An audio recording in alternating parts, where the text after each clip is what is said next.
അടുത്ത അനൂപ് ജോസഫ് ചോദിച്ചോളൂ. അത് ഈ മറുനാട് മാതാവിന്റെ ഒരു അൾത്താരയിലുള്ള പടത്തെ കുറിച്ചുള്ള ഹിസ്റ്ററി എന്നാ അറിയാവോ?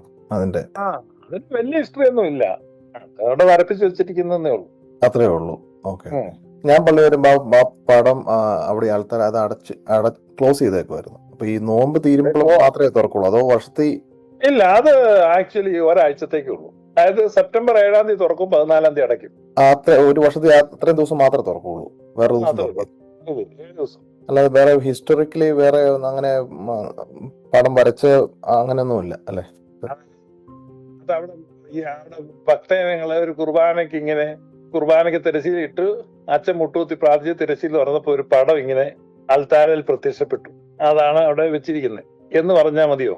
അല്ല, ഞാൻ ചോദിച്ച ഈ മാതാവ് പടം അവിടെ വെച്ച അത്രേ ഉള്ളൂ. അല്ല, ഞാൻ ഈ കേരളത്തില് ഈ മത്തായി സ്ലീഹാണ് ഏതോ ഒരു സ്ലീഹൻ വരച്ച ചരിത്രം അറിയണ പറയാം. അതായത് മണ്ണാട് പള്ളി പുരാതനമായ ഒരു പള്ളിയായിരുന്നു. അവരെ മാതാവിന്റെ ഒരു രൂപമായിരുന്നു ഉണ്ടായിരുന്നത്. അത് സ്വർണം കൊണ്ടുള്ള ഒരു രൂപമായിരുന്നു. അപ്പൊ അങ്ങനെ വന്ന് കഴിഞ്ഞപ്പം ഈ രൂപം മോഷണം പോയി. അത് മണ്ണാട്ടുള്ള ഒരു കുടുംബക്കാരാണ് അത് മോട്ടിച്ച് വള്ളത്തെ കൊണ്ടുപോകുന്നത്. അങ്ങനെ ആ കുടുംബം എല്ലാം നശിച്ചു പോയി. അത് മോട്ടിച്ചുകൊണ്ട് പോയതുകൊണ്ടാണെന്ന് പറയുന്നു, അല്ലെന്ന് പറയുന്നു. ഈ രൂപം കത്തോലിക്കര് മേടിച്ചു, കത്തോലിക്കരുടെ ഒരു പള്ളിയിൽ കൊണ്ടുവെക്കുകയൊക്കെ ചെയ്തു. അതൊരു 150 വർഷം മുമ്പത്തെ കഥയാണ്. അപ്പം ഈ പള്ളിയിലെ ഈ രൂപം ഇങ്ങനെ പോയതുകൊണ്ട് പിന്നെ മണ്ടാട്ടുകാരനെ വിഷമിച്ച് ഇങ്ങനെ ഇരുന്നിട്ട് ഒരു പടം വരച്ച് വെച്ചു. അത് ഈ വഷണ എന്ന് പറയുന്ന ഒരു തടി ഉണ്ടറിയോ? വഷണ എനിക്കറിയത്തില്ല. വഷണ എന്ന് പറഞ്ഞാൽ കുമ്പിളം നേട്ടണോ? കുമ്പിളപ്പം ചക്ക കൊണ്ട് നിങ്ങളുടെ അവിടെ എടനെ അതിന്റെ തടിയലാണ് ഈ പടം വരച്ചത്. മനസ്സിലായോ? അതാണ് ആ തടിയെ വരച്ച് വെച്ചിരിക്കുന്നത്. അതാണ് ആ പള്ളിയിലെ പടം. ഈ രൂപം അപ്പൊ ഈ രൂപം ഉണ്ടായിരുന്നത് കൊണ്ടുപോയത് ആരാ അടിച്ചു മാറ്റി കൊണ്ടുപോയത്? ഏത് പള്ളിയിലാ വെച്ചത്? അതിപ്പം കൊടവെച്ച ഒരു പള്ളിയിൽ ഇരിപ്പുണ്ട് ആ രൂപം, പണ്ടാട്ടുള്ളിൽ നിന്ന് മോട്ടിച്ചോണ്ട് പോയത്. അത് കഴിഞ്ഞപ്പം അത് എന്നാ പറയുന്നേ, ഈ രൂപം ഇങ്ങനെ അൾത്താരെ വെച്ചിരിക്കുകയാണ് പണ്ടാട്ടുകാര്. അങ്ങനെ ഇരിക്കുമ്പോഴേക്കാണ് മലങ്കരയിൽ ഒരു ദുഷ്ടനായ ഒരു മനുഷ്യൻ വരുന്നത്. ഇയാളുടെ പേര് പത്രോസ് പാത്രക്കീസ് ബാവൻ. ഇങ്ങേർക്കാണെങ്കിൽ ഈ വിഗ്രഹം വെക്കുക, പിന്നെ വഴിയെ പ്രദക്ഷിണം നടത്തുക, ഇങ്ങനെയുള്ള ഒരു പരിപാടി ഇഷ്ടമുള്ള ആൾ. പുള്ളി വന്നിട്ട് ഉള്ള പള്ളിയിൽ ഇരുന്ന രൂപങ്ങളും എല്ലാം എടുത്തെറിഞ്ഞ് മധുബായിലുള്ള കല്ലറ പൊട്ടിക്ക്, ഇതൊക്കെയായിരുന്നു പുള്ളിയുടെ പരിപാടി. പുള്ളി 2 കൊല്ലം ഉണ്ടായിരുന്നു ഇവിടെ. അങ്ങനെ ഈ പത്രോസ് പാത്രക്കീസ് വരുന്നെന്ന് കേട്ട് മണ്ണാട്ടുകാര് പേടിച്ചു. അങ്ങനെ ഈ പത്രോസ് പാത്രക്കീസ് വരുന്നതുകൊണ്ട് പേടിച്ചിട്ട് ഈ രൂപം മാറ്റി വെച്ച് അങ്ങനെ ഇത് മോഷണം പോയത്.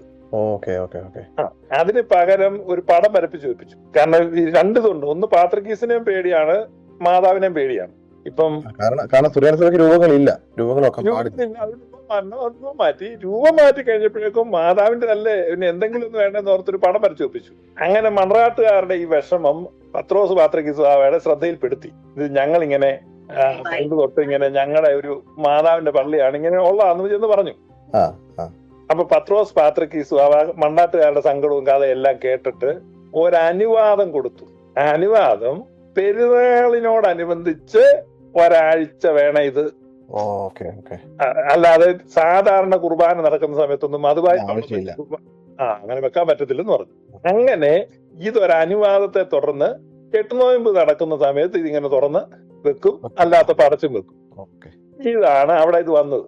പിന്നീട് അത് നടതുറക്കൽ എന്ന് പേരിട്ട് അത് വെട്ടിക്കുന്നേലച്ചൻ എന്ന് പറഞ്ഞൊരു അച്ഛൻ വന്നിട്ട് അതൊരു വലിയ ആഘോഷമാക്കി. അങ്ങനെയാണ് ഈ മണ്ണാട്ട് നടതുറക്കൽ ഉണ്ടായത്. അല്ല, അവിടെ നടതുറക്കലും കൂപ്പൊന്നും ഇല്ലായിരുന്നു. നടതുറക്കലും കുന്തമൊന്നും അല്ല. അതായത് മധുബായി പടം വെക്കുന്ന സുറിയാനിക്കാരന്റെ പാരമ്പര്യത്തിൽ. അത് കഴിഞ്ഞ് മണ്ണാട്ട് പള്ളിയെ അനുകരിച്ച് ഇപ്പൊ ഒത്തിരി പള്ളിയില്, ഇപ്പൊ ഞങ്ങൾ അമേരിക്കയിലെ ഹൂസ്റ്റണിലെ പള്ളിയിലും അൾത്താരല്ലേ ഈ മധുബഹായിൽ പടം ഇരിക്കുക മാതാവിന്റെ.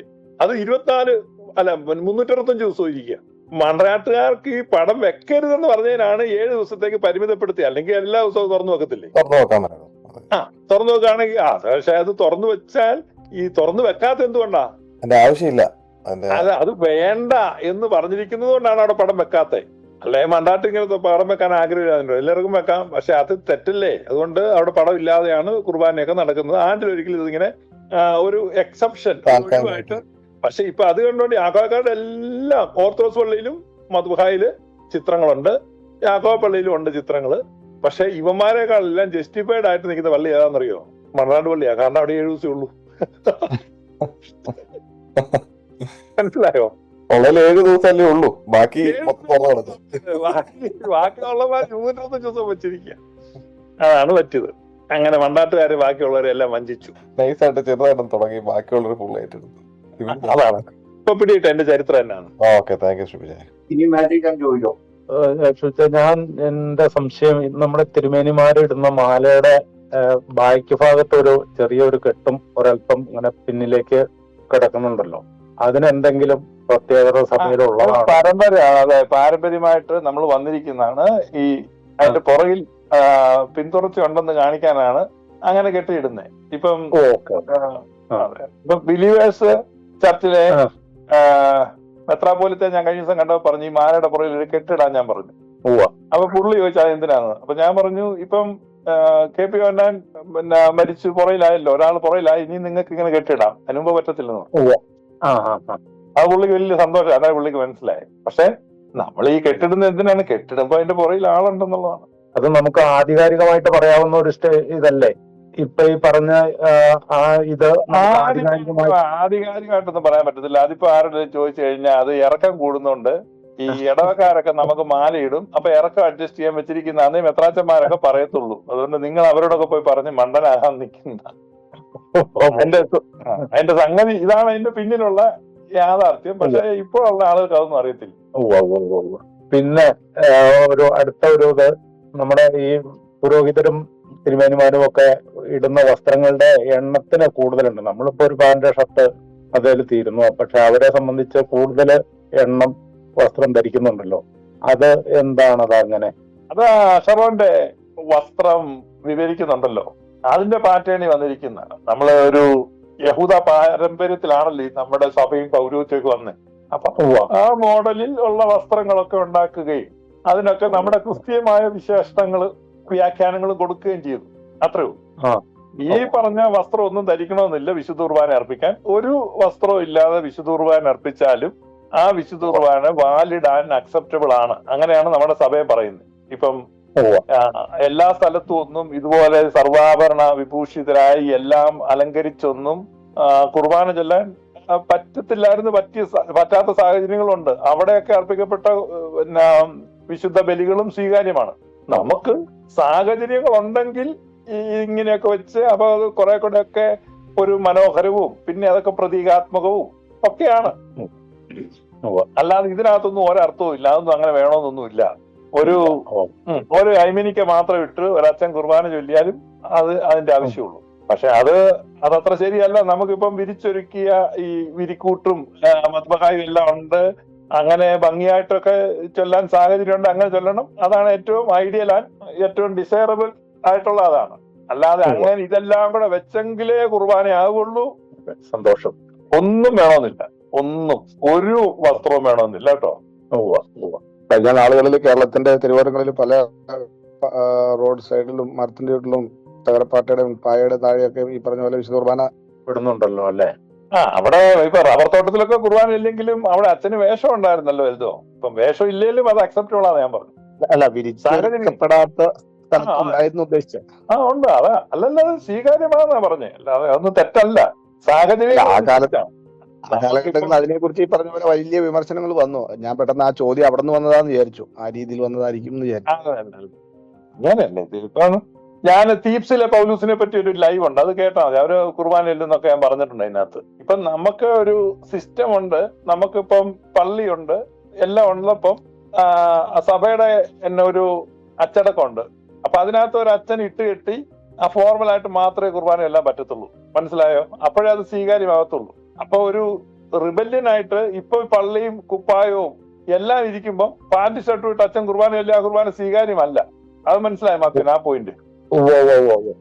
കാരണം സഭയിൽ ചേർന്ന് നിന്നിട്ടില്ല ചെയ്യേണ്ടി. എന്നാൽ സാഹചര്യത്തിന്റെ സമ്മർദ്ദത്തിൽ നമുക്കത് ഇല്ലാതെ വന്നാൽ അത് അക്സെപ്റ്റബിൾ ആണ്. അതുകൊണ്ടാണ് ഒരു ഒരു ഒരു കശീശ അവൈലബിൾ അല്ല എന്നുള്ള സ്ഥിതിയിൽ ഒരാൾ മരിക്കാൻ പോവാണ്. അപ്പൊ അയാൾക്ക് മാമോദിസ എടുക്കാൻ ആഗ്രഹമുണ്ട്, ഒരു അൽമായം കൊടുത്താൽ മതി മാമോദിസ, സ്വീകാര്യമാണെന്നാണ് നമ്മുടെ കാനോൻ പറയുന്നത്. അല്ല അച്ഛൻ വേണമെന്നില്ല ഈ മാമോദിസ കൊടുക്കാൻ. മാമോദിസ എന്നല്ല, ഈ എല്ലാ കൂതാശയും ചെയ്യാനുള്ള പൗരോഹിത്യം നമുക്കുണ്ട്, എല്ലാവർക്കും ഉണ്ട്. അതുകൊണ്ടാണ് മാമോദിസായിൽ പൗരോഹിത്യ കൊടുക്കുന്നത്. അതുകൊണ്ടാണ് ഈ പട്ടം കൊടുക്കുമ്പോ ഊതും കണ്ടിട്ടുണ്ടോ? പട്ടം കൊടുക്കുമ്പോ ആ സെയിം ഊത്താണ് ഈ മാമോദിസായിൽ ഊതുന്നത്. മാമോദിസ കൊടുക്കുമ്പോ ഓൾറെഡി ഒരു ഈ അമേരിക്കയിലൊക്കെ റിസർവ് ആയിട്ടാണ് മിലിറ്ററി. ഇവിടെയുള്ള പിള്ളേർക്കെല്ലാം മിലിറ്ററി പരിശീലനം കൊടുത്തിരിക്കുക. അറ്റ് എനി ടൈം അവർ പോകണം. ആൺപിള്ളേര് വിളിച്ചാൽ പൊക്കണം. അതിന് ചോദ്യം പറത്തില്ലൊന്നുമില്ല, പറ്റത്തില്ലെന്ന് പറയാം. എല്ലാരും മിലിറ്ററി. അമേരിക്കയിലെ എല്ലാ മെയിലും മിലിറ്ററിയാണ്. ഇവിടുത്തെ എല്ലാ ഫീമെയിൽ ഒഴിവുള്ള എല്ലാ മെയിൽ സിറ്റിസൺസും ഇവിടെ ആർമിയിലെ അംഗമാണ്. ഇപ്പം അവിടുന്ന് ഫോൺ ചെയ്തിട്ട് പറയാം, ആർമിയിൽ നിന്ന് ഫോൺ ചെയ്തിട്ട് പറയാണ്, are you mister Reni John? Yes, 24 hours ഇവിടെ വന്നോളം പറഞ്ഞ് ചെന്നോണം. പക്ഷെ അവര് സാധാരണ അത് ചെയ്യാറില്ല. എന്നതുപോലെ സുറിയാനി സഭയിലെ എല്ലാരും പുരോഹിതരാണ്. പക്ഷെ നമ്മൾ ചെയ്യുന്നില്ലെന്നേ ഉള്ളൂ. നിങ്ങൾക്കും വിശുദ്ധ കുർബാനയല്ല, അതിനുള്ള ധൈര്യം അല്ലല്ല ഇപ്പൊ ചൊല്ലിയ വാലിഡല്ല അല്ല സാഹചര്യത്തിൽ ഇപ്പം എല്ലാരും അങ്ങ് കൊല്ലപ്പെട്ടു തീർന്നു. നിങ്ങൾ നിങ്ങളുടെ കുടുംബം മാത്രം അവശേഷിക്കുന്നുണ്ടെങ്കിൽ നിങ്ങൾ ഒരു അപ്പം പാത്രം എടുത്തൊരു കുർബാന അർപ്പിച്ചാൽ അത് വാലിഡായിരിക്കും. മനസ്സിലായി? അല്ലാതെ പള്ളിയിൽ കുർബാന നടക്കുന്ന സമയത്ത് നിങ്ങൾ അപ്പുറത്ത് മാറിയിരുന്ന കുർബാന അത് വാലിഡല്ല. എന്ന് പറഞ്ഞാൽ നിങ്ങൾക്ക് ആ വരം പൗരോഹിത്യം നിങ്ങൾക്ക് നൽകപ്പെട്ടിട്ടുണ്ട് മാമോദിസായിൽ. ഇതൊന്നും പുറത്തു പോയി പറയരുത് കേട്ടോ. ഇല്ല പറഞ്ഞപ്പോഴേ എനിക്കൊരു ഓർമ്മ വരുന്നത്, ഞാൻ കൊച്ചിലെ പള്ളിയില് ആൾട്ടർ ബോയായിട്ട് പോകുമായിരുന്നു. അപ്പോ വീട്ടിൽ വന്നിട്ട് ഈ കുർബാന റിപ്പീറ്റ് ചെയ്ത് നമ്മള് വീട്ടിൽ ഇങ്ങനെ ഇതൊക്കെ ഇങ്ങനെ കളിക്കുന്ന പോലെ സീരിയസ് ആയിട്ടല്ല വീട്ടിലിങ്ങനെ ചെയ്യാറുണ്ടായിരുന്നു. പക്ഷെ അത് തെറ്റൊന്നും അല്ലല്ലേ ഫാസ്റ്റ്? തെറ്റൊന്നുമല്ല. ഈ നമ്മുടെ ഈ വർഷങ്ങൾക്ക് മുമ്പ് ഒരു ബിഷപ്പ് ഇങ്ങനെ പുള്ളിയുടെ ജനലിൽ കൂടെ നോക്കിയപ്പോ ഒരു പയ്യൻ കുറെ പേരോട് ഇങ്ങനെ യേശു ക്രിസ്തുവിനെ പറ്റിയൊക്കെ പറയാ. എന്നിട്ട് ഇവന്മാര് ഞങ്ങൾ യേശു മിശിഹായി വിശ്വസിക്കുന്നു. അന്നേരത്തിന് ഈ പയ്യൻ ഇവരെ പിടിച്ച് വെള്ളത്തിൽ പിതാവിന്റെയും പുത്രന്റെയും പരിശുദ്ധ റുഹാന്റെ നാമത്തിൽ നിനക്ക് ഞാൻ മാമോദിസായിരുന്നു എന്ന് പറഞ്ഞ് മുക്കി കഴിഞ്ഞപ്പോഴേക്കും ഈ ബിഷപ്പ് ആ പിള്ളേരെ എല്ലാം വിളിച്ചു. ഇപ്പൊ പിള്ളേരുടെ മാതാപിതാക്കളെയൊക്കെ വിളിച്ചപ്പോ ഈ പിള്ളേരൊന്നും മാമോദിസ മുങ്ങിയതല്ല. അപ്പൊ ഈ പയ്യൻ നടത്തിയ മാമോദിസ മുഴുവൻ വാലിഡാണെന്ന് ഈ ബിഷപ്പ് പ്രഖ്യാപിച്ചു. അതുകൊണ്ട് ഇനി ഇവർക്ക് മാമോദിസ കൊടുക്കണ്ട. അങ്ങനെ മാമോദിസ മുക്കിയ ആ പയ്യനാണ് അത്താനേഷ്യസ് എന്ന് പറഞ്ഞ് പിന്നീട് ബിഷപ്പായത്. അങ്ങനെ ബിഷപ്പ് പറഞ്ഞു, ഇനി നീ അവിടെ ഒന്നും കളിക്കാൻ പോകണ്ട, എന്റെ കൂടെ നിന്നോളം പറഞ്ഞ് പുള്ളി ഷമ്മാശനായിട്ട് കൂടെ കൂട്ടി. ഒരു പൗരോഹിത്യം ഇല്ലാത്ത ഒരു പയ്യൻ നടത്തിയ മാമോദിസ പോലും എന്താണ്? വാലിഡാണ്. നാളെ ആരെയും പോയി മുക്കിയേക്കല്ലോ കേട്ടോ. എന്നിട്ട് ഞാൻ പറഞ്ഞിട്ടാന്ന് പറഞ്ഞ